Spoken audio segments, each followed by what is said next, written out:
Hello students, welcome to my YouTube channel Sushma Rajgupta. आज हम शुरू करने जा रहे हैं एडवांस अकाउंटिंग। एडवांस अकाउंटिंग में हाँ जी, ये सारे चैप्टर्स हैं। Valuation of shares and goodwill, insurance claim, accounting for hire purchase and installment system, investment account, accounting for amalgamation, absorption and external and internal reconstruction, then accounts for holding companies, then liquidation of companies। तो one by one हम इस syllabus को complete करेंगे। ठीक है, तो इसके लिए मैं कल्याणी पब्लिकेशन की SP जैन KL नारंग की बुक को फॉलो कर रही हूँ। चलिए शुरू करते हैं।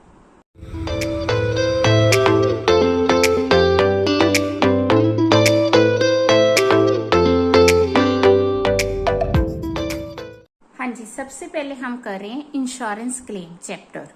इंश्योरेंस क्लेम चैप्टर, जैसा कि इसके नाम से ही पता चलता है, तो इस चैप्टर में हम करेंगे कि अगर कहीं भी loss of stock by fire होती है, आग लग जाने की वजह से स्टॉक की लॉस होती है, तो हम किस तरह से इंश्योरेंस क्लेम कर सकते हैं।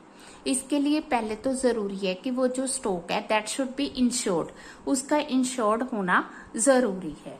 अगर स्टॉक इंश्योर्ड है तो इन प्रिंसिपल्स को फॉलो करके उस फायर की वजह से जो भी लॉस होगी हम उसे कंपनसेट करवा सकते हैं। प्रिंसिपल्स क्या है? सबसे पहले है प्रिंसिपल ऑफ इंडेमनिटी। इंश्योरेंस जो है इंडेमनिटी का कॉन्ट्रैक्ट पर बेस्ड है। इंडेमनिटी होता है कि अगर दो पार्टीज के बीच में कॉन्ट्रैक्ट हुआ है, ठीक है, एक पार्टी जो है उसको कुछ पे कर रही है, जिसके बदले दूसरी पार्टी ये प्रॉमिस करती है कि अगर आपको लॉस हुई तो ये बेयर करेगी। यहाँ पे ये जो पार्टी है ये कौन है? इंश्योरेंस कंपनी है। और ये कौन है? इंश्योर्ड पर्सन है जिसने इंश्योरेंस करवाई है। ठीक है, तो सबसे पहले प्रिंसिपल ऑफ इंडेमनिटी हमें ये बताता है कि अगर किसी पर्सन ने जिसने इंश्योरेंस करवाई है, अगर उसे लॉस होती है तो जो इंश्योरेंस कंपनी है वो उसकी लॉस को पूरा करेगी। ठीक है, देन इंश्योरेंस क्लेम आप तभी कर सकते हो अगर जिस चीज की आपने इंश्योरेंस करवाई है उसमें आपका इंश्योरेबल इंटरेस्ट है। इंश्योरेबल इंटरेस्ट का मतलब क्या है? इसका मतलब है कि जिस चीज की आपने इंश्योरेंस करवाई है, अगर वो चीज कल को लॉस हो जाती है, लॉस्ट हो जाती है, तो आपको बहुत उसमें क्या होगा? दुख होगा। जैसे मेरी स्कूटी है, मैंने अपनी स्कूटी की इंश्योरेंस करवाई है, ठीक है जी। अब इस केस में मेरे को पता है कि मैंने जो इंश्योरेंस करवाई है वो 1000 पर एनम पे करवाई है, और अगर लॉस होगी तो जितनी लॉस है वो मेरी कंपनसेट हो जाएगी। बट इवन देन अगर उसको इंश्योरेंस में मुझे फायदा भी हो रहा है, मैं अपनी स्कूटी को बिल्कुल भी लॉस पहुंचाने की कोशिश नहीं करूंगी। अगर मैंने यही स्कूटी किसी और के इंश्योर्ड करवाई है और मुझे पता है कि 1000 प्रीमियम देने से मेरे को ज्यादा पैसे मिल सकते हैं, या मेरी स्कूटी की रिपेयर हो सकती है, या कुछ भी हो सकता है, तो हो सकता है मैं किसी दूसरे की स्कूटी को नुकसान पहुंचा दूं। कहने का मतलब ये है, इंश्योरेबल इंटरेस्ट का मतलब ये है कि आप उसी चीज की इंश्योरेंस करवाओगे जिसके खोने से, खराब होने से आपको दुख हो। ठीक है, तो ज्यादातर जो भी इंश्योरेंस करवाई जाती है वो हम अपनी चीज की, अपनी लाइफ की, या अपने जो नियर अपने पेरेंट्स की लाइफ की इंश्योरेंस करवा सकते हैं। हम किसी थर्ड पार्टी की इंश्योरेंस नहीं करवाएंगे क्योंकि उसके जाने से हमें उतना दुख नहीं होगा। देन प्रिंसिपल ऑफ एनपेरेंट, इसका मतलब क्या है कि हमें सारा ट्रुथ बताने की जरूरत नहीं है। जब हम इंश्योरेंस करवाते हैं तो कॉन्ट्रैक्ट की सब्जेक्ट मैटर में हर एक चीज बताने की जरूरत नहीं है। ठीक है, बट फिर भी जितना बताया गया हम ये मान के चलते हैं कि वो सही है, इसी विश्वास पे इंश्योरेंस किया जाता है। Then catastrophic loss, a loss which is unbearable, वो लॉस जिससे हम बेयर नहीं कर सकते उसे कैटास्ट्रॉफिक लॉस कहा जाता है। ठीक है जी। अब स्टॉक इंश्योरेंस, स्टॉक इंश्योरेंस क्या है? हर एक ऑर्गेनाइजेशन को अपने पास स्टॉक रखना पड़ता है। स्टॉक इसलिए रखना पड़ता है ताकि उनका बिजनेस कंटिन्यू रहे। अगर वो स्टॉक नहीं रखते तो कभी भी शॉर्टेज ऑफ स्टॉक आ गई तो काम रुक सकता है, तो काम तो रुकना नहीं चाहिए। अब स्टॉक जो है गोडाउन्स में पड़ा है तो उसका ये भी रिस्क है कि कुछ भी हो सकता है, तो उस रिस्क को कवर करने के लिए क्या किया जाता है? पॉलिसी ली जाती है, उनका इंश्योरेंस करवाया जाता है। तो जब हम अगेंस्ट फायर इंश्योरेंस वो इंश्योर्ड करते हैं तो उसे लॉस ऑफ स्टॉक पॉलिसी कहा जाता है। ठीक है, इसमें loss of stock by fire को कंपनसेट किया जाता है और इसके लिए वो क्या करते हैं, जो इंश्योर्ड पर्सन है वो प्रीमियम पे करता है। अब हमारा पॉइंट है कि हम लोग अमाउंट ऑफ क्लेम किस तरह से कैलकुलेट करेंगे। तो अमाउंट ऑफ क्लेम भी हमने स्टॉक के क्लेम करना है, तो कितना स्टॉक क्लेम करें, कैसे उस अमाउंट को कैलकुलेट करें। सबसे पहले तो हम लोग क्या करेंगे, gross profit on sales calculate करेंगे ताकि हमें कॉस्ट ऑफ गुड्स सोल्ड पता चल सके। ठीक है, तो परसेंटेज ऑफ ग्रॉस प्रॉफिट जो है हम ज्यादातर लास्ट ईयर का ही लेते हैं। ठीक है, तो इसके लिए हमें trading account of last year या तो दिया होगा, नहीं दिया तो हम लोग ट्रेडिंग अकाउंट खुद तैयार करेंगे। और जब फायर अक्कर हुई है, ठीक है, अब मान लो कि हमारा जो फाइनेंशियल ईयर है वो 31 मार्च को खत्म हो गया। अब जो आग लगी है उसकी कोई पर्टिकुलर डेट तो होती नहीं है, तो मान लो आग जो लगी है वो 12 मई को लगी है। ठीक है, अब उस टाइम पे जब आग लगी है, हमारा जो स्टॉक डिस्ट्रॉय हुआ है, तो वो हमने वैल्यू कैलकुलेट करनी है। तो 31 मार्च से लेके 12 मई तक हम लोग मेमोरेंडम ट्रेडिंग अकाउंट कैलकुलेट करेंगे, जिसमें हमें ओपनिंग स्टॉक, पिछला क्लोजिंग स्टॉक, इसका ओपनिंग स्टॉक होगा, हमें परचेजेस दी होंगी, हमें सेल दी होगी इतने टाइम की। ठीक है, बट हमें जीपी या क्लोजिंग स्टॉक उस टाइम पे हमारे पास स्टॉक कितना था वो नहीं दिया होगा। तो हम लोग क्या करेंगे, gross profit on the basis of last year calculate कर लेंगे। तो हमारे पास जो बैलेंसिंग फिगर आएगी वो स्टॉक इन हैंड 12 मई को हमारे पास कितना स्टॉक था वो हमें पता चल जाएगा। ठीक है, अब हमें जब पता चल गया कि उस डेट को स्टॉक कितना था, तो मान लो स्टॉक वहां पे 10,000 का था। अब इसमें से 2,000 का स्टॉक ऐसा है जो सालवेज हो गया, मीन्स स्क्रैप हो गया, मीन्स उसकी वैल्यू पता चल गई। तो हम इट मीन्स कि 10,000 का नुकसान हुआ, 2,000 रिकवर हो गया, तो 8,000 जो है, जो अल्टीमेट लॉस हुई है, वो हम क्या करेंगे, वो क्लेम करेंगे। ठीक है, अब इसी चीज को मैं आपको प्रैक्टिकली करवाती हूँ। हाँ जी, मैं एग्जाम्पल्स करवा रही हूँ, हर एक एग्जाम्पल में कोई ना कोई नया पॉइंट है और सारे पॉइंट समझने वाले हैं। पहला पॉइंट है कि ग्रॉस प्रॉफिट हमें दिया हुआ है।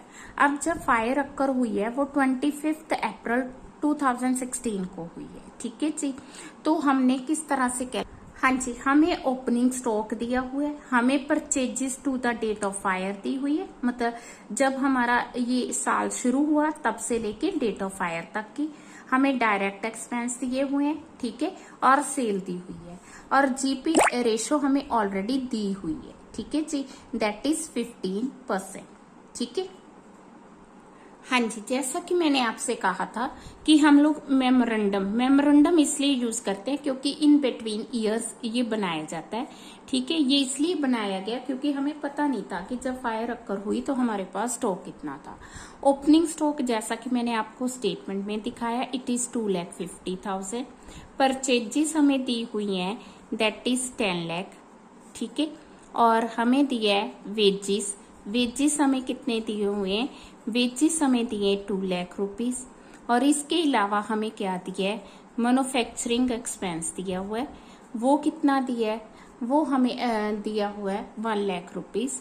और इसके अलावा हमें क्या गिवन है, दैट इज सेल्स कितनी दी हुई है, sale up to the date of fire, that is 15 lakh rupees.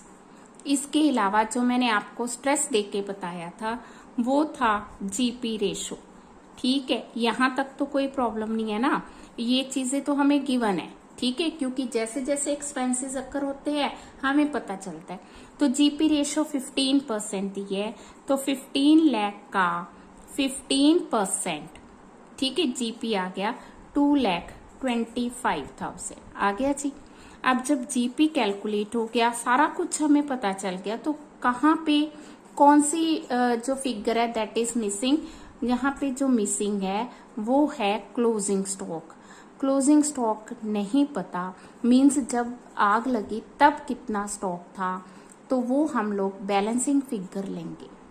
ठीक है, बैलेंसिंग फिगर कितनी आ गई 2,75,000, समझ गए। तो इट मीन्स कि फायर अक्कर के टाइम पे इतना स्टॉक था जो कि हमारा डिस्ट्रॉय हो गया। अब ठीक है, डिस्ट्रॉय हो गया, तो अब नेक्स्ट पॉइंट क्या है कि उसमें से साल्वेज कितना हुआ। साल्वेज मीन्स स्क्रैप कितना, मैंने पहले भी आपको बताया। तो हमें दिया हुआ है क्वेश्चन में कि साल्वेज हुए 57,500। ठीक है, तो जितना भी स्टॉक था कितना था, दैट वाज ऑफ 2,75,000, जिसमें से साल्वेज हो गया। तो साल्वेज वैल्यू को हम माइनस कर देंगे, दैट इज 57,500। तो जो बैलेंसिंग फिगर आएगी, ठीक है जी, 2,17,500, वो हमारा इंश्योरेंस क्लेम आ गया जो कि हमने क्लेम करना है। Point clear. मैंने आपसे कहा कि हर एक क्वेश्चन में कोई ना कोई नया पॉइंट है। आप देखो इस क्वेश्चन में नया पॉइंट क्या है, इसमें हमें ट्रेडिंग अकाउंट एक तो तैयार करना है। पिछले में हमने सिर्फ मेमोरेंडम ट्रेडिंग किया था, तो यहाँ पे ट्रेडिंग कैलकुलेट करके खुद जीपी जो है हम कैलकुलेट करेंगे। ठीक है, दूसरा हमें purchases return they the, goods taken by mister Patil. Mister Patil कौन है, ऑनर ऑफ द बिजनेस, तो ये 10,000 क्या होगी, ड्राइंग्स होगी। ठीक है जी, इसके अलावा सेल रिटर्न्स दे दी। ठीक है, तो पहले हम लोग क्या करेंगे, ट्रेडिंग अकाउंट। ठीक है, आप ये देख, हाँ जी, ट्रेडिंग अकाउंट में हमें ओपनिंग स्टॉक दिया हुआ है, परचेजेस दिए हैं, परचेजेस रिटर्न्स दी हुई है। ठीक है जी, देन हमें गुड्स टेकन मैंने आपको बताया था 10,000। अब इतने की परचेजेस है, इसमें से ये रिटर्न होगी, ये ड्राइंग्स होगी, तो हमारे पास रिटर्न्स है, परचेजेस आएंगी 18,30,000।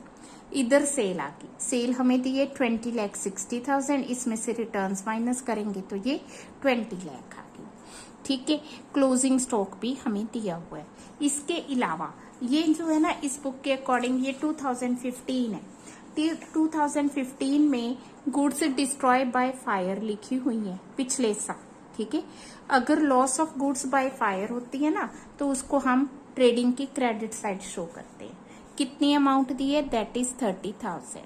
ठीक है, अब क्या होगा, इसका टोटल करेंगे और यहाँ पे बैलेंसिंग फिगर आएगी हमारी ग्रोस प्रॉफिट। तो जब मैंने इसका टोटल किया तो ये बन गया 26,60,000, इधर भी 26,60,000। ठीक है, so there is a difference of gross profit, that is 3,80,000।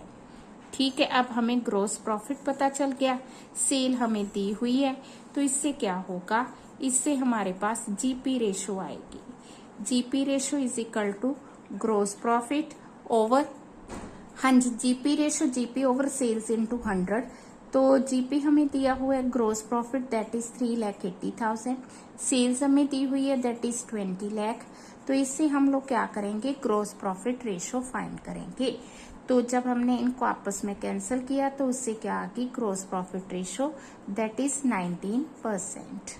ठीक है, अब हम क्या करेंगे, हम लोग मेमोरेंडम ट्रेडिंग अकाउंट बनाएंगे।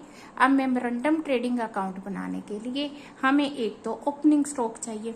अब ये जो मेमोरेंडम ट्रेडिंग अकाउंट है, ये 1 जनवरी से लेके 31 मार्च जब जो है फायर अक्कर हुई है, तो 1 जनवरी से 31 मार्च तक की हमने क्या लेनी है, सारी जो है हमें स्टॉक परचेजेस और सेल लेनी है।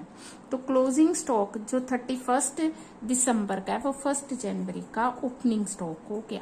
पहला पॉइंट तो यही है। फिर यहाँ पे हमें दी हुई है purchases from 1 January to the date of fire. ठीक है, परचेजेस हमें दी है 4,20,000 और सेल हमें दी है 4,95,000। ठीक है, सेल दी हुई परचेजेस आ गई 4,20,000 और सेल्स आ गई हमारे पास 4,95,000। क्लियर। अब जीपी रेशो हमने अभी फाइंड की थी, दैट इज 19%। तो 4,95,000 का 19%, तो ये कितना आ गया 94,050। क्लियर? ठीक है, अब ये सारा कैलकुलेट हो गया, तो ये जो आगे स्टॉक की ये बैलेंसिंग फिगर आएगी, है ना, कि जब जो है फायर अक्कर हुई तो हमारे पास स्टॉक कितना था, दैट वाज 6,49,000। ठीक है, कैसे कैलकुलेट किया, इन सबको टोटल किया, दैट इज 11,44,050। इसमें से इसको माइनस किया तो ये आपका क्लोजिंग स्टॉक आ गया। Point clear? ठीक है, अब हमें इस क्वेश्चन में ये भी बताया कि स्टॉक साल्वेज कितना हुआ, ठीक है, या स्क्रैप कितना हुआ। तो value of the stock saved 99,000। ठीक है, जब फायर अक्कर हुई तो हमारे पास स्टॉक था, यहाँ पे 50 आएगा, दैट वाज 6,49,050। अब इसमें से स्टॉक थोड़ा बहुत सेव हो गया, कितना सेव हो गया 99,000। पड़ा था स्टोर में इतना स्टॉक, इसमें से इतना सेव हो गया, तो डिस्ट्रॉय कितना हुआ है 5,50,050। तो ये जितना डिस्ट्रॉय हुआ हम उतने का क्लेम करेंगे। Point clear? हाँ जी, अब जो नेक्स्ट एग्जांपल है, देखो इसमें नया पॉइंट क्या है। इसमें नया पॉइंट ये है कि जो हमें स्टॉक दिया हुआ है ना, that is valued at 10% above cost. ठीक है, मींस कई बार क्या होता है कि जो बिजनेसमैन है वो स्टॉक की एक्चुअल वैल्यूएशन नहीं करते, जहां उसको अंडर वैल्यू करते हैं या ओवर वैल्यू करते हैं। अगर उसको ओवर वैल्यू किया हुआ है तो अब हमने इंश्योरेंस वालों से क्लेम करना है, तो हम लोग जो है ओवर वैल्यू क्लेम नहीं कर सकते, तो हम पहले इसकी एग्जैक्ट वैल्यू फाइंड करेंगे। ठीक है, बाकी हमें परचेजेस और सेल्स दी हुई है। ठीक है, इसके अलावा हमें दिया है ये जो है 31 मई तक, इसमें कुछ नया नहीं है, तो दिसंबर 15 यहाँ पे आएगा। कोई 10,000 के गुड्स हैं जो कि हमने जिम खाना फैक्ट्रीज को दी हैं, किस लिए दी हैं, एडवर्टाइजिंग के लिए दी हैं, तो ये परचेजेस में से माइनस होंगी। क्यों माइनस होंगी? क्योंकि अभी तक उसकी कोई एंट्री नहीं की गई है। ठीक है, इसके अलावा एक सेल्समैन है, उसने क्या किया, उसने कैश सेल को मिस एप्रोप्रिएट किया। ठीक है, तो ये जो पॉइंट्स आएंगे ये मेमोरेंडम में आएंगे। अभी जो हमने तैयार करना है ट्रेडिंग अकाउंट, उसमें सिर्फ जो पॉइंट आएगा वो अबव कॉस्ट का आएगा। हाँ जी, ट्रेडिंग अकाउंट में हमें ओपनिंग स्टॉक दिया हुआ है, क्लोजिंग स्टॉक दिया है, बट दोनों ओवर वैल्यूड है। ओवर वैल्यूड का मतलब ये है कि जो 100 वाली चीज है वो 110 में शो की हुई है। ठीक है, जो हमें गुड्स दिए हैं जिनकी वैल्यूएशन 110 की गई है, their actual cost is that is 100। तो अगर हमें उसकी वैल्यूएशन 105,754 दी है तो उसकी क्या आएगी real cost, that is 1,96,140। Means ये जो गुड्स है 110 पे वैल्यू की गई हैं, बट एक्चुअली ये 100 रुपीज की हैं, तो हमने इसकी एक्चुअल वैल्यू बतानी है। वो मैंने आपको पहले बताया क्यों बतानी है, क्योंकि जब हम क्लेम करेंगे तो हम ज्यादा वैल्यू को क्लेम नहीं कर सकते। ठीक है, इसी तरह क्लोजिंग स्टॉक की जो एक्चुअल वैल्यू है 1,32,720 है। ठीक है, अब इससे क्या होगा, इन दोनों को प्लस करेंगे, 6,52,720 आ गया, इन दोनों को माइनस करेंगे तो हमारे पास ग्रोस प्रॉफिट आ गया। ठीक है, अब हम क्या करेंगे, ग्रोस प्रॉफिट रेशो फाइंड करेंगे, 5,20,000 से डिवाइड करके इंटू 100, तो ये आ गया हमारा 20%। ठीक है, पॉइंट क्लियर? ठीक जी, तो ये आ गया 2 इंटू 10 20। हाँ जी, अब हम इसकी मेमोरेंडम तैयार करेंगे, तो इसमें ओपनिंग स्टॉक, ये क्लोजिंग स्टॉक नेक्स्ट ओपनिंग हो गया। परचेजेस हमें दी हुई हैं, तो इसमें हमने स्टेटमेंट में पढ़ा था कि कुछ गुड्स हमने जिम खाना को एडवर्टाइजमेंट पर्पस के लिए दी हैं। एडवर्टाइजमेंट पर्पस के लिए दी हैं तो गुड्स में से माइनस हो जाएंगी। ठीक है। देन हमें सेल्स दी हुई है और किसी कैशियर ने क्या किया, 4000 मिस अप्रोप्रिएट कर दिया। इसका मतलब ये है कि सेल तो ज्यादा अमाउंट की हुई थी बट 4000 उसने मिस अप्रोप्रिएट किया। तो हम यहाँ पे एक्चुअल फिगर लेनी है, तो एक्चुअल सेल कितनी है, 4,95,700। ठीक है जी। तो जीपी रेशो हमने अभी कैलकुलेट की है, दैट इज 20%। तो इसका 20%, 4,95,700 का 20% कितना आ गया, 99,140। तो इनको प्लस करके ये आ गई हमारी क्लोजिंग स्टॉक। क्लोजिंग स्टॉक हमारी बैलेंसिंग फिगर आएगी, दैट इज 74,430। तो इस क्वेश्चन में हमने नया पॉइंट, इस क्वेश्चन में हमें साल्वेज वैल्यू नहीं दी है तो हम इतनी अमाउंट ही क्लेम करेंगे। ठीक है। अब इस क्वेश्चन में नया पॉइंट क्या आया कि अगर हमें स्टॉक ओवर वैल्यूड दी है तो हम इस तरह से कैलकुलेट करेंगे। अगर लिखा होता कि अंडर वैल्यूड है तो हमने यहाँ पे जितनी अंडर वैल्यूड है 90 है, 10% है, तो यहाँ पे 90 लिखना है, 5% है तो 95 लिखना है। समझ के, ओवर वैल्यूड है तो प्लस करके डिवाइड करना है, अंडर वैल्यूड है तो 100 में से माइनस करके उसको डिवाइड करना है। ठीक है जी। जैसा कि मैंने पहले बताया आपको, जितनी भी एग्जाम्पल्स हैं हर एक में कुछ ना कुछ नया पॉइंट है, तो मैं ज्यादा से ज्यादा क्वेश्चंस को कवर करने की कोशिश करूंगी। आपने वीडियो साथ साथ देखनी है। तो काफी स्टूडेंट्स की थी ये डिमांड की मैडम एडवांस अकाउंट्स की आप जो है वीडियो शुरू करो, तो मैंने वो शुरू कर दी है। अब आप लोगों ने इनको साथ साथ क्वेश्चंस भी करने हैं और सारी वीडियोस को देखना है। वीडियो अच्छी लगी लाइक करें, चैनल को अभी तक नहीं सब्सक्राइब किया जरूर सब्सक्राइब करें और ज्यादा से ज्यादा वीडियोस को शेयर करें और हमेशा खुश रहें। Thank you.